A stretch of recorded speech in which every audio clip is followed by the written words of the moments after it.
أما بعد فأعوذ بالله من الشيطان الرجيم. بسم الله الرحمن الرحيم. والضحى والليل إذا سجى ما ودعك ربك وما قلى وللآخرة خير لك من الأولى ولسوف يعطيك ربك فترضى ألم يجدك يتيما فآوى ووجدك ضالا فهدى ووجدك عائلا فأغنى فأما اليتيم فلا تقهر وأما السائل فلا تنهر وأما بنعمة ربك فحدث. صدق الله العظيم. اللهم صل على محمد وعلى آل محمد كما صليت على إبراهيم وعلى آل إبراهيم إنك حميد مجيد. اللهم بارك على محمد وعلى آل محمد كما باركت على إبراهيم وعلى آل إبراهيم إنك حميد مجيد.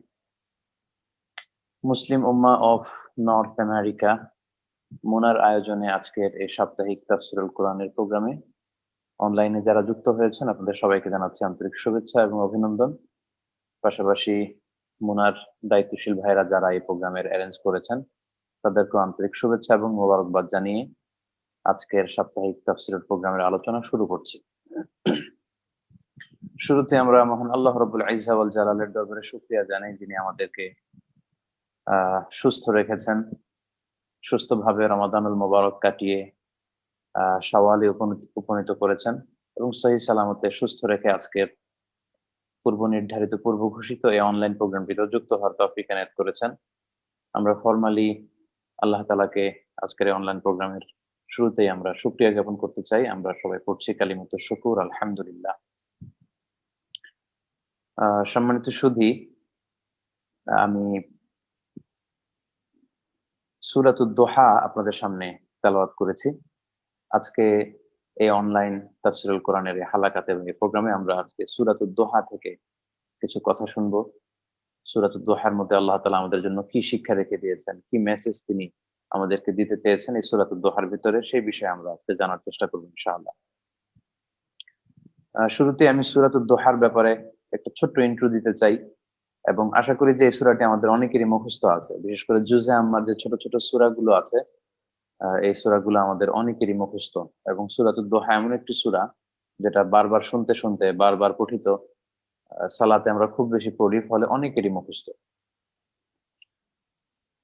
তো এই সূরাটা হচ্ছে পবিত্র কালামুল্লাহ মাজিদের 93 নম্বর সূরা। কোরআনের যে সূরাগুলোর ধারাক্রম, সেই ধারাক্রম অনুসারে এটি হচ্ছে 93 নম্বর সূরা। এটি 30তম পারায় অবস্থিত। নাজিলের ধারাক্রম অনুসারে এটি 10ম সূরা।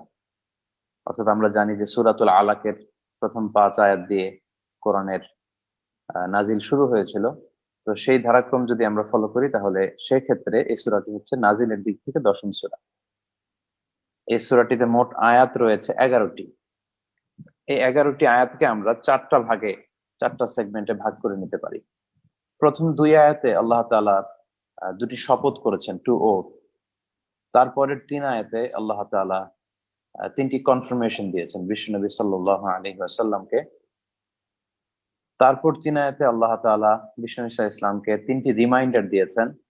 এন্ড ফাইনালি একেবারে শেষের 3টি আয়াতে 9, 10 এবং 11 নম্বর আয়াতে আল্লাহ তাআলা বিশ্বনবীকে 3টি ওয়ার্ক প্ল্যানের কথা বলেছেন, অর্থাৎ 3টি কর্মসূচির কথা বলেছেন। তাহলে এই 4টি ভাগে যদি আমরা এই সূরাটাকে ভাগ করি এবং সেভাবে যদি বুঝবার চেষ্টা করি তাহলে খুব সহজেই সূরাতুদ দোহায় আসলে আল্লাহ তাআলা কোন মেসেজ আমাদেরকে দিতে চেয়েছেন সেটা আমরা সহজে বুঝতে পারবো।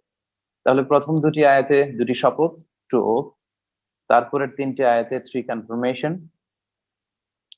তার পরবর্তী 3টি আয়াতে 3টি রিমাইন্ডার এবং ফাইনালি সবশেষে 3টে আয়াতে আল্লাহ তাআলা 3 ওয়ার্ক প্ল্যানস, বিশ্বনবী সাল্লাল্লাহু আলাইহি ওয়াসাল্লামকে 3টি কর্মসূচির কথা